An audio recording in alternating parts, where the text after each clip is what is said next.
Hello guys, welcome back. Now we are discussing one of the most important problems of this series. So इस question में आपको करना क्या है भाई, प्रूव करके दिखाना है कि बी ए और ए टी का जो रेशो है वो 2:1 है। अब ये आप कैसे दिखाओगे, क्या क्या इसमें गिवन है। इस क्वेश्चन में आपको पीबीटी 30 डिग्री गिवन है, टीपी नाम का एक टेंजेंट है जो कि सर्कल पे है from an external point D. तो सिर्फ इतनी ही नॉलेज से आपको इस क्वेश्चन को सॉल्व करना है। तो ये थोड़ा सा टिपिकल यहाँ होने जा रहा है।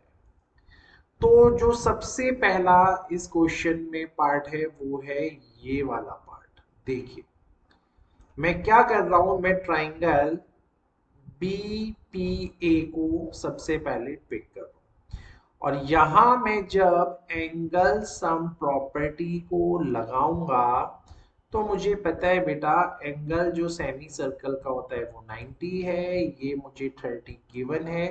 तो बस एंगल ए को निकालना रह गया।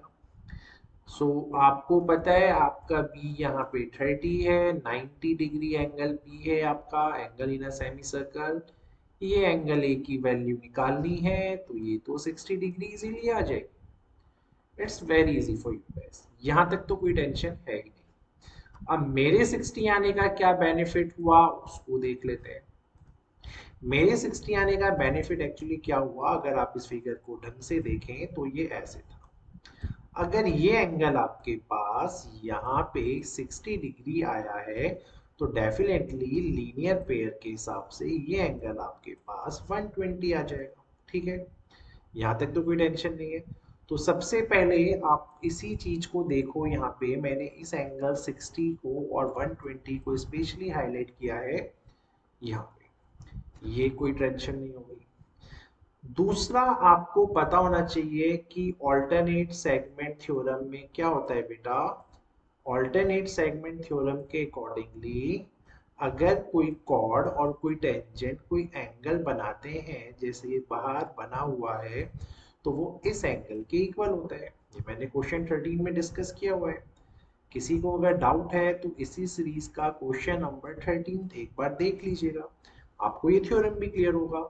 सो वहां से हमें एक चीज और पता चली है कि एंगल नंबर ये जो 30 है और ये जो 30 आपको ऑलरेडी गिवन था ये भी आपस में इक्वल।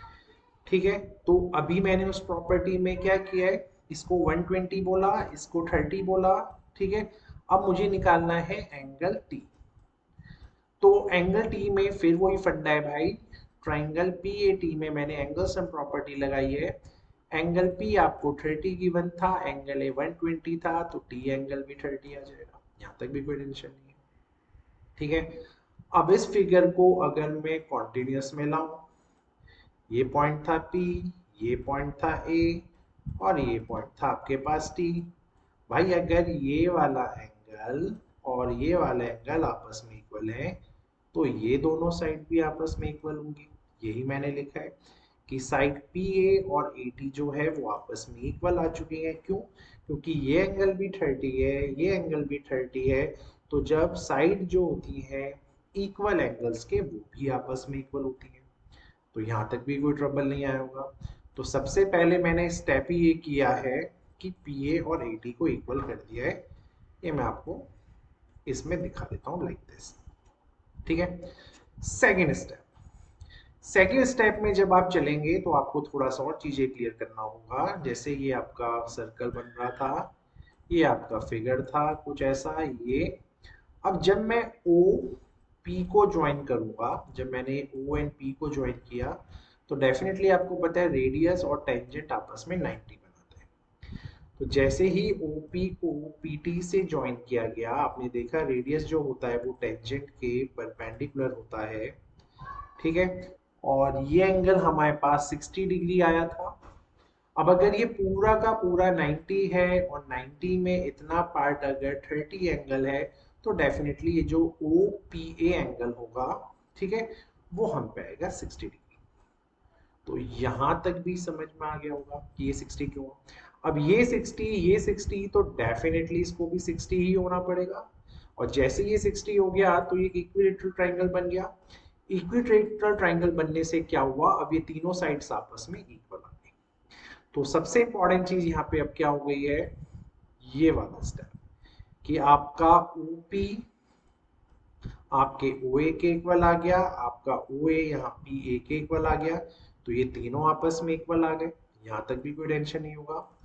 अब आपने देखा था इक्वेशन फर्स्ट में AP AT के इक्वल आया था, ये हमने किया था यहाँ पे, और इक्वेशन सेकंड में क्योंकि ये सारे इक्विलैटरल ट्रायंगल की साइड्स बन गई तो ये भी आपस में इक्वल हो गई।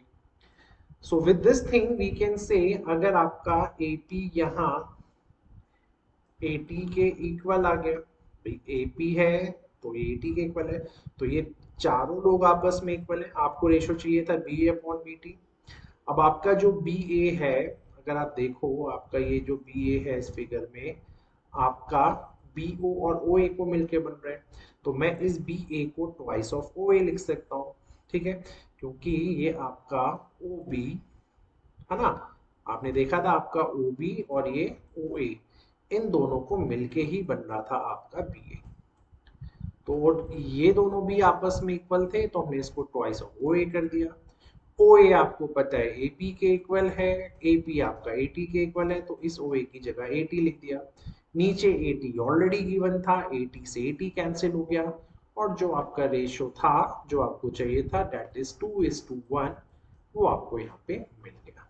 सो होपफुली ये क्वेश्चन भी आपको क्लियर होगा, ठीक है, इंपॉर्टेंट क्वेश्चन था, क्लियर समझ में आ गया होगा। इसको रिमाइंड करके देखिएगा बार बार इन केस कोई डाउट रह जाए तो। Thank you.